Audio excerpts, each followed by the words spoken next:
Hi, welcome to the second episode of Your Digital Marketing Journey, Season 7, and the first of the conversations of Unboxing Entrepreneurship.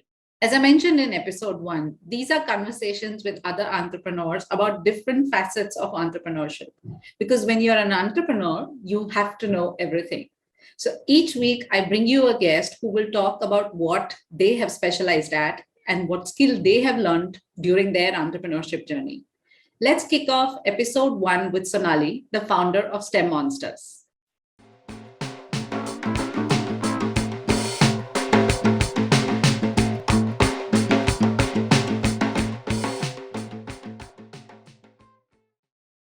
Hi, Sonali. Welcome to Unboxing Entrepreneurship. As I said, this is the first interview that I'm doing. So I'm excited to see where this conversation goes.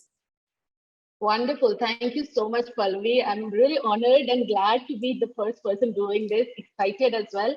I love the title, Unboxing Entrepreneurship. That is really unique. And I think it is something which there's so many elements to entrepreneurship that it just fits and it just tells you what it's all about. So wonderful. Fantastic title. Thanks. So I'm through this series, actually what I'm planning to do is I'm going to talk to a lot of entrepreneurs, and with each one there is a specific topic that I want to talk about, because as you say, there is a lot to entrepreneurship and you don't realize it till you get there. Like you think, oh, I've got a product or a service that's going to sell, or maybe you come with a different set of skills, and when you get there you realize, oh, I have to think about finance, I have to think about how do I manage my staff who's demotivated today and is asking for more salary. So there's so much to think about in entrepreneurship that I feel that if you don't know all of that, it can get extremely overwhelming, and you need that kind of community, you need that network to keep telling you that yes, this is what happens in a startup, these are the things, challenges you will face, and this is how I've overcome them. So the whole point of this unboxing entrepreneurship is to really have like a series where we're talking about different things, and it can become a reference, it can become a go-to guide for someone who wants to be an entrepreneur or is already an entrepreneur. So that's the aim of it. But anyway, before I get to what I want to talk to you about, I do want to talk to you about your journey, because I've seen that you worked for a long time and you worked in a lot of different roles, you worked in many different countries. And I think that experience obviously carries over to entrepreneurship. But the big question is why? Why give up a stable job and come to the really risky, challenging world of entrepreneurship? Oh, very interesting question. I've been asked this quite a few times in the recent past, and to me, it came very naturally. I never thought it was a big deal, to be honest. But then I have so many people coming back and saying, oh, "What you've done is really brave." So that got me thinking: is it really brave or is it just foolish? So I would still like to go with the brave part of it. So let me give you a very brief background of what I did and where I am today. So, as a as far as my professional career before. Monsters goes is I was a research scientist. I did my PhD in physics from IIT Delhi and moved across a lot of laboratories, working with a lot of people, different companies, doing R&D at corporate sector and the academic sector. And this went on for, I worked as a research scientist for more than, I think, 15 years or so. And this was all outside of India. Unfortunately, I never got the chance to actually work in India. So when I returned to India, which was for good, which was about the end of 2019, I was wondering what to do now, what next? Because there was a cultural change, there was a professional area change. So I was wondering what to do now. And there were two things which motivated me to move along the lines where I am right now, what I'm trying right now. And they were, I think, highly influenced both by my professional experiences and personal. So professionally, I was working as a scientist at some of the best laboratories across the world. And I saw how they approached the problem. I saw how they were being introduced to science and technology. The children were introduced to science and technology at a young age. And then I came back here. I had a small child. I'm also mother to a young one. And I saw how that was being introduced to the children. I was wondering, we have wonderful laboratories in India. Then why is it that everybody's final aim is to go abroad and work? Why is it that we don't have that kind of research output that we should have considering the population of the country? So I really wanted to do something about that. So that was the professional part, which was kind of always motivating me to do something. The personal part was my child herself was is quite gifted. So she used to go to school, come back and keep asking these questions, which I fortunately could answer because I was also from the science background. But it got me thinking, there would be so many moms out there, so many parents out there whose children would be equally inquisitive, Yeah. but they wouldn't have the bandwidth or the time or the opportunity to answer those questions. And are we not kind of stifling this curiosity for the children who eventually can go up and become great people in their field, innovators, experimentalists, scientists, R&D, be what it may. So with both of these things, I think it reached a point towards the end of 2019 or beginning of 2020 where I thought I should do something about it. So I started doing these experiments with my child at home and started posting on WhatsApp status. And there were parents who, luckily, and to my surprise, there were parents who came back and said, "Hey, could you do it for my child also?" And unfortunately, Corona started.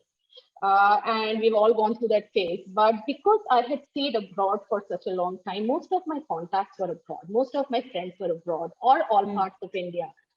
So I thought, yeah, why not? Let me give it a try. So I had been a remote consultant for a lab for a long, long time as a sole proprietor. And I have worked in the remote home, in the online mode, even before online became the colloquial language. So I thought, yeah, why not? I can do it in the online. So I started with a very small group of people doing experiments with the children, guiding them and moved forward with that. And it just caught on. So it wasn't until 6 months into when I started doing this informally with the parents that I started considering that, there is a need for this. There are parents outside who are aware that there's a need for their children to learn beyond textbooks, for them to get their hands dirty, for them to tinker around. And that is when I thought, okay, I have gotten this opportunity in India now to make an impact. I have done R&D in labs for a long time, and this is my way of giving back to the society and doing something which will have a greater impact in the long term. So I think somewhere I was always pulled towards it. It was just never the right time. And this kind of just pushed me. And they say you have to jump at the deep end of the swimming pool. And it was kind of the deep end of the swimming pool for me at that time. And yeah, that's all. That's where it started. So that's good that you have actually created something out of your, your professional experience and of course your personal experience, because obviously your experience as a parent is something that other parents will relate to. And because you bring in that expertise of being a scientist and knowing that, curiosity at a young age is something that needs to be encouraged, because if a child is not curious or if the curiosity is stifled at that age, as you grow older, you stop asking questions, you stop questioning. Yes. And when you don't question, there are no innovations, right? So that's the whole, I guess that's the whole basis of what you have created. I think the one thing that I would like to know, and I have been asked this question by a lot of young entrepreneurs, because everyone seems to think that entrepreneurship and startup is a very young thing, that, you're fresh out of college. Yeah, you're fresh out of college and that's when you create your startup and then you become a unicorn and all. I would say that just given my experience and the people that I have networked with, there is a pool of people who are in the second career, like you, like me. There are people who have, switched careers after the 10-year mark, the 10-15-year mark. Despite that, I do believe that we still get questioned about why. So did you ever face that kind of question, whether it was for friends or family, before your venture became successful? Did you ever face that? Oh, no, not really. I think not really. I mean, because I think it kind of runs in my family also. It's all the people who are surrounded with. So my husband has had 3 successful exits in Singapore and UK. So I think, and he's always worked for startups. Even now he's in a startup. So I think it was always that whole discussions we used to have, must do something on my own, must have an impact. So it was never, when I said, I'm going to start this, I'm not going to be in a job. Again, it's the irony of the situation. When you're working abroad and you say you're a research scientist, people think of it as a professional career. When you come back to India and you say, if you're not at IIT, if you're a consultant, if you are working freelance, and especially this is about 5-6 years ago, and you say, I was a research scientist, oh, you're still studying. I think when I said, I'm going to start off my venture, I think it's somewhere nobody expected me to say I'm working. Nobody expected me. I think that is more important. Me to say I'll go and work for so and so company. I guess for me, it was always research. It's like I always was very passionate about research. I would say I'm in discovering this. I'm working with, like ESA, European Space Agency. I'm working with another DAPA, or I'm working with somebody, the bigger lab, so to speak. So nobody really expected me to go into the corporate job as such. So it was never really a question of why. Nobody really said that, but it was more a question of, are you sure? Yeah. And that are you sure was probably also because going through the Indian entrepreneurship or the Indian job sector, I was a complete newbie. I had no connections. I had no network.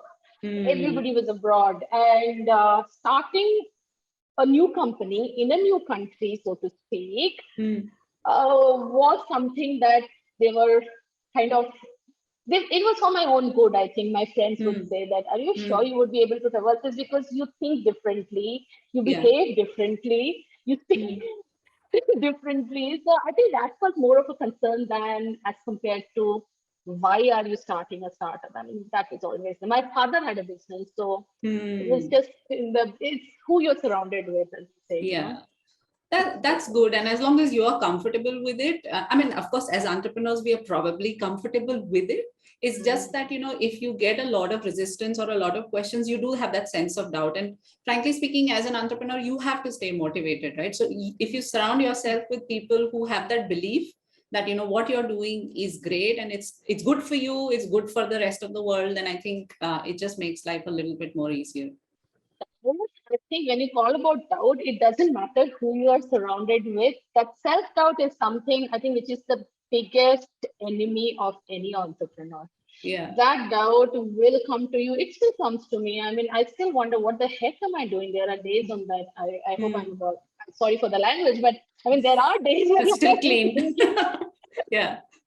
Where I'm thinking, I just hope there are no children watching this. So so there are days when I do wonder, what am I doing? Will it even succeed? And at the end of the day, with all the vision that we have, noble vision to make an impact, let's be honest. Entrepreneurship at the end of the day is to become profitable and sustain yourself. Yeah. And there's always that doubt, will I ever be able to become even, and the thing is, entrepreneurship is very glamorized right now. India is a very good country to do entrepreneurship, try out entrepreneurship at this point. There's so much of support, so much of network support. However, I think the glamour part of it kind of outweighs everything else when you start off. So once you're in it, and then people expect you to always be that glamour and hunky-dory and high energy person, but your doubts, your challenges, your fears, there are very few people with whom you can share that. And unless you get it out of the system, I think, as you said, you can't discuss it with your employees. You have to be positive, and even maintaining a positive mindset, I think, takes practice. Yeah, that's true. I'm very optimistic by nature, naturally optimistic about everything. Oh, things will work out. But in spite of all of that, there are times when you need that push. It's like a vitamin C tablet. You might be having a very healthy diet, but once in a while, you feel like, I wish I could just take a pill and not worry about cutting the fruits today. Yeah. So it's a very weird example. I don't know how I came up with that. Maybe because I'm doing these, I don't know. Yeah. So. But I know what you mean. Yeah. Some days you think that, I could have been in a job which would be stable, which would give me money. I'd feel like I'm contributing to the family income, but I'm here today. So what? Yes. So I think in that sense, research helps you because you're always not sure of the outcome. So that in itself is a training which you get just by virtue of being a scientist who is trying to find the unknown. So in a way, I did approach it as an experiment, not knowing what's it going to be. And as a scientist, again, when you fail, you learn to learn from your failures. And even with this, the moment I think of it, like, what didn't work for me, and I treat it in a very tangible manner, structured fashion, life does get a lot simpler, a lot easier. And that's also part of what is important for the youngsters, right? I mean, failing is part of success. I always give this example, Thomas Edison, where he got his light bulb working on the 206th attempt. Yeah. And for the other times, he said that, I just learned how not to do it those many ways. Yeah. So, yes, Mm. glamour aside, I think glamour is something which is also for the entrepreneurship part. It's very I'm a founder, I'm a startup founder, but your pains, your challenges, your learnings, all of that Mm. ultimately is what makes you. Yeah, that's true. I believe that you have described it very well when you say that entrepreneurship is an experiment, because that is the right mindset to have when you are approaching, when you are an entrepreneur, because you don't know the outcome. As a startup by definition is doing something disruptive, something that has not been done before, right? So you don't know how it is going to pan out, and you don't know how your customers are going to respond to you. So if you don't constantly react, innovate, and change what you're doing, either because the customer wants it, or like a pandemic can hit and you have to completely go from offline to online, whatever it may be, you cannot be resistive to change. You have to learn from the mistakes that Adapt. you made, and you have to constantly adapt. And that's part of the reasons why I wanted to talk to you about partnerships, because I believe that there are a lot of ways to grow a business, and partnership is something that I feel a lot of people ignore, because it does involve that human element. It takes time, to really figure out who to partner with, what is it that you will get, what is it that they will get, or you may not get something in the short term, maybe something you'll get in the long term, or nothing at all. So I think that aspect of the business does require a lot more thought. But I've seen that you have done it quite successfully in a couple of places. And whether that has been more of just understanding and connecting with the business and networking, or it is actually something more tangible, like getting someone to host the STEM Explorer, right? And getting someone to host the STEM Explorer and have little products from someone else. So I think that you have done it successfully. So maybe let's just talk about partnerships, and let's first say, why did you explore that channel? And what is it that you go with? What is that mindset that you go with when when you're thinking about partnering with someone, or do you not have an agenda? I think this actually breaks down into two parts. Partnerships don't happen overnight, in my experience. Hmm. And I wouldn't say I'm a very experienced entrepreneur, even I'm trying right now. But what I feel is the first step is, again, as you said, partnerships are ignored at times, but the first step is networking Hmm. and making that connection, because the word itself, partnership, means you need to partner the responsibilities, you need to share what you're going to be doing. So I think the first step to that is networking and identifying the people who resonate with your idea and your mission and vision. So Hmm. that's the first step of it. And we can talk about networking as a sole topic for an hour. So let's not Hmm. go into that. But Hmm. once you have a network and you then want to think of how to grow, in today's environment, especially when things have become digital and things have changed, the whole startup ecosystem. I wouldn't even like to call it startup, to be honest with you. It's for anyone who wants to have a business. Yeah. And for someone to do it and be able to capture or even enter any market which is demographically different or with varied interests, there's so much of exposure, even as customers. We are also customers for certain things, right? Hmm. And there's so much, it's always difficult to make or reach every customer, potential customer. So Yeah. I think that is where partnerships are really valuable. They have been extremely helpful for me as well. Hmm. Um, they help you reach a customer segment which you may not have the bandwidth to do by yourself. Hmm. And so you asked me two questions. I think one is, how do you identify who to partner with? And the Hmm. other is, how has it helped you? So I think in Hmm. terms of helping out, it is definitely trying to grow your business, because if you have a strategic partnership, and that is where Yeah. the strategic part comes into it, Yeah. you cannot go out and partner with your competitor. I mean, at Hmm. the end of the day, you cannot be trying to share the same slice of the pie, so to speak. But if Hmm. you have a full pie and you want to have different slices of it, then that's a Hmm. different case altogether.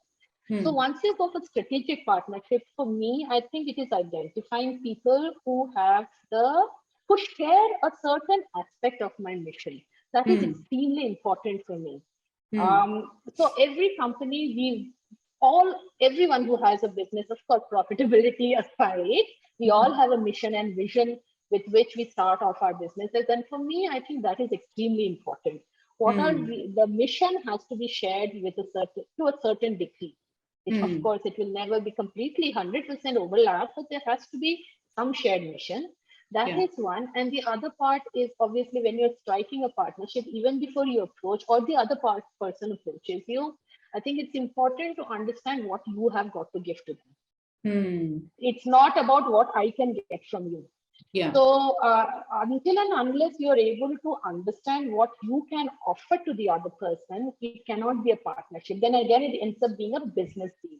Yeah. So then the other business becomes your customer. That's not the aim. The aim is to make it a partnership. So I think for me, these two things are very important when I'm forging any partnership. One is obviously having a shared vision. And the second is being able to offer something to them in return. So that has worked in very good stead with me. Okay, cool. So do you want to give an example so that, maybe the viewers understand a little bit more? Because I have seen certain aspects of your business have changed because of the partnership. And I mean, of course, I'm not privy to how it has happened, but I have seen that now, for instance, now you have gone into products, something that I don't think when you started with wasn't what you were offering. But has that come about because of the partnerships, or is it something that, when you're partnering with someone, even if the tangible things may not result in like a business venture for you, just the conversation with a partner who shares the vision might actually result in, what you want to do in the future, might add more revenue to you? Yeah, so for example, I remember we conducted this STEM Explore, which was a one-off annual event, which is an online symposium for hands-on science across the country. And then in the process, we talked to multiple people for sponsorship. Yeah. And amongst them, we did come up with, we had that conversation without actually thinking of what's going to happen in the future. Yeah. But eventually, once that happened and they saw what we were doing and we realized what they were trying to achieve in the process, it ended up being for us conducting a workshop for them during the summers. So we did the summer workshop for them, for their children. And it is again this shared vision of trying to do something for the children, irrespective of the geographic boundaries. Yeah. Or for example, we also had the kit per se, I wouldn't say it's a result of a partnership. That's a different vertical that we've been toying with for a while. However, if I also think, for example, we are starting our offline sessions very soon in Bangalore. And that has also resulted from networking initially. And then eventually there's a school who wants us to conduct the sessions for their children, and which again ends up being kind of a partnership because their school becomes empowered with a STEM curriculum from the experts. So it's not a regular teacher who is doing STEM part-time. We should as they say, we should always leave the job to the experts. So they get to their children, they are now offering STEM via STEM monsters. And for us, we are able to reach out to more children because they already have that. So it's always a win. It has to be a win-win for both. Yeah. Otherwise, the partnership cannot work for long. Yeah. So, but what I'm hearing is, even though it has to be a win-win for both, I think it is important to understand that when you are approaching a partnership, the win cannot be the short-term win. Like, that is not a partnership, right? That's a business transaction. That when you approach someone, you have to think about what you can do together in the future. But you don't have to go with, I need to get this thing done. These are the things I want from you, right? That's not a partnership. So I think that was the thing about nurturing a network or a relationship.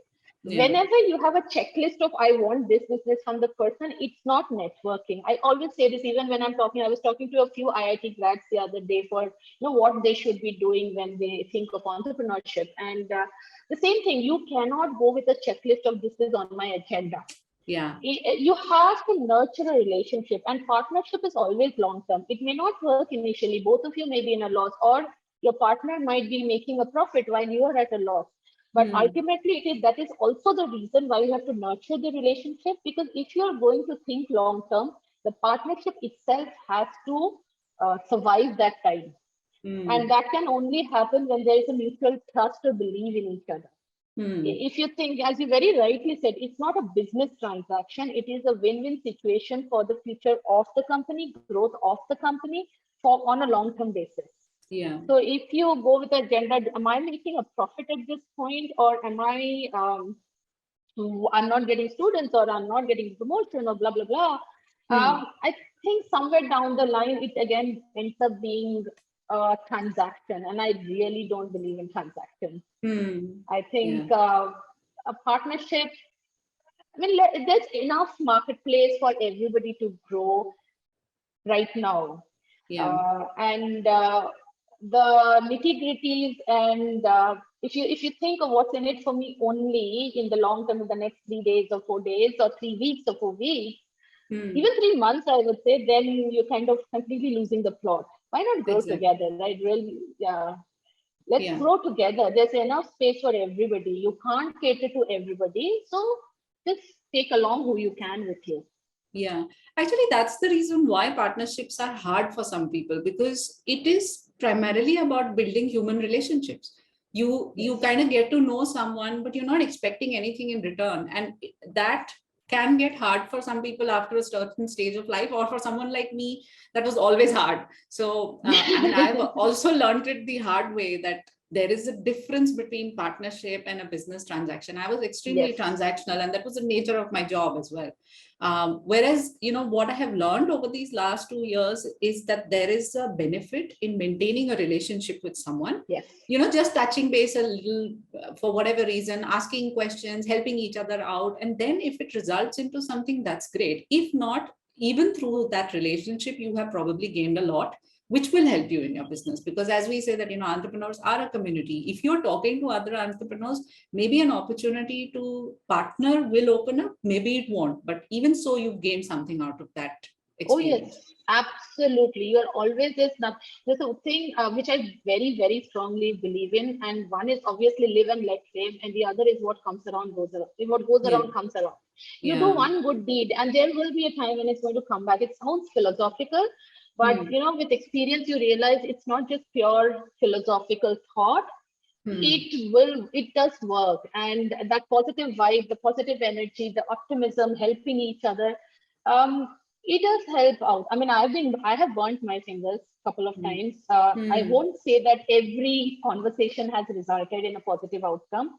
I have been cheated. I have been in that depression or rabbit hole where I don't want to talk to anybody because I just got the worst experience ever. But you have to come out of it.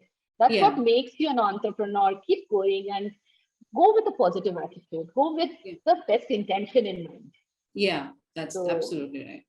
Great. As I said, partnership is a little bit ignored, but hopefully this conversation will help to, for people to kind of analyze it. And if you're not good at it, if you're not good at networking and then, converting into partnership, that's a skill that you can easily develop. And as you start becoming an entrepreneur, I think there are lots of skills that you have to start developing, which are different for everyone, but you have to start. And maybe that's the reason why most people do go into entrepreneurship, because at the end of the day, it is a lot of self-development, a lot of learning skills that you would not have learned because you studied something and then you worked somewhere. But when you come into entrepreneurship, you're faced with everything. So there are a lot of personal development skills that, come through when you are an entrepreneur. And of course, at the end of the day, you're helping someone, you're bettering the world. What greater good can there be from that? Yeah, I mean, I think one of the things which really helps is how you perceive partnerships. If partnerships seem too technical or scary to begin with, think of it like a collaboration.